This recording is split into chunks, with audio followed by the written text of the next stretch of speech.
दुनिया की सबसे बड़ी इकॉनमी अमेरिका के लिए अच्छी खबर नहीं है। मूडीज रेटिंग्स ने अमेरिका के कर्ज की रेटिंग जो है वो घटा दी है। इसके साथ ही देश की आखिरी परफेक्ट क्रेडिट रेटिंग भी खत्म हो गई है।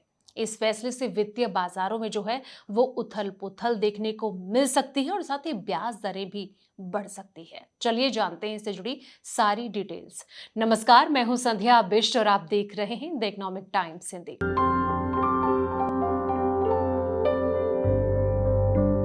बता दें कि टैरिफ और महंगाई की मार झेल रहे अमेरिकी लोगों पर और भी ज्यादा आर्थिक बोझ पड़ सकता है। तीनों बड़ी क्रेडिट रेटिंग एजेंसियों में से मूडीज ही एकमात्र ऐसी एजेंसी थी जिसने अमेरिका के कर्ज को AA की आउट ट्रेंडिंग रेटिंग बरकरार रखी थी। मूडीज ने 1917 में से अमेरिका को परफेक्ट क्रेडिट रेटिंग दी थी और तब से इसे मेंटेन रखा था। अब मूडीज ने अमेरिका की क्रेडिट रेटिंग को एक पायदान नीचे कर दिया है। अब यह AA1 हो गई है। फिच रेटिंग्स और S&P पहले ही अमेरिका की क्रेडिट रेटिंग को कम कर चुके हैं। फिच रेटिंग्स ने 2023 और साथ ही S&P ने 2011 में ही अमेरिका के कर्ज की क्रेडिट रेटिंग जो है वो घटा दी थी।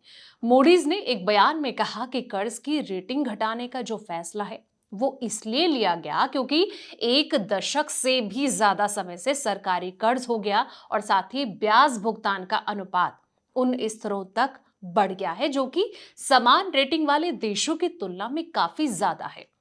मूडीज का यह कहना है कि आगे चलकर अमेरिका के कर्ज की जरूरतें और ज्यादा बढ़ सकती हैं।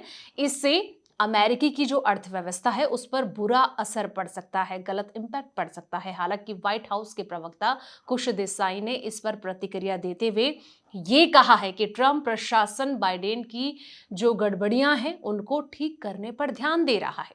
पिछली सरकार में हो रहे फिजूल खर्ची और धोखाधड़ी और साथ ही दुरुपयोग को कम किया जाएगा। अगर मूडीज में थोड़ी भी विश्वसनीयता होती तो वह पिछले 4 साल में हुई वित्तीय तबाही पर चुप नहीं रहती। वहीं आपको ये भी बता दें कि मूडीज ने पिछले साल नवंबर में ही अमेरिका को रेटिंग में कटौती के लिए चेतावनी जो है वो दी थी। क्रेडिट रेटिंग एजेंसी ने यह कहा कि सरकारी राजस्व बढ़ाकर या फिर खर्च कम करके अमेरिका अपनी AA रेटिंग को वापस पा सकता है। एक अनुमान के मुताबिक ये कहा जा रहा है कि अमेरिका का सालाना घाटा 2024 के कंपैरिजन किया जाए तो 1.8 ट्रिलियन डॉलर से बढ़कर 2034 तक 2.9 ट्रिलियन डॉलर हो जाएगा। अमेरिका 2011 में 1.3 ट्रिलियन डॉलर का वार्षिक बजट घाटा चला रहा था जो कि पिछले साल बढ़कर 1.8 ट्रिलियन डॉलर हो गया। अमेरिका डेट को लंबे समय से निवेशकों के द्वारा सबसे सुरक्षित आश्रय माना जाता है, लेकिन मूडीज की रेटिंग में कटौती से साफ है कि इसने अपनी कुछ चमक जो है वो खो दी है। रेटिंग में कटौती से अमेरिकी ट्रेजरी की यील्ड बढ़ने की जो है संभावना नजर आ रही है क्योंकि निवेशकों को सरकार को पैसा उधार देने में अधिक जोखिम दिखाई देता है। हाल के दिनों में कई बार ऐसे मौके आए हैं जब अमेरिका डिफॉल्ट की स्थिति जो है यानी कि दहलीज पर पहुंचा है। माना यह जा रहा है कि अगले कुछ साल में अमेरिका का डेट टू GDP रेशियो जो है वो 200% तक पहुंच सकता है।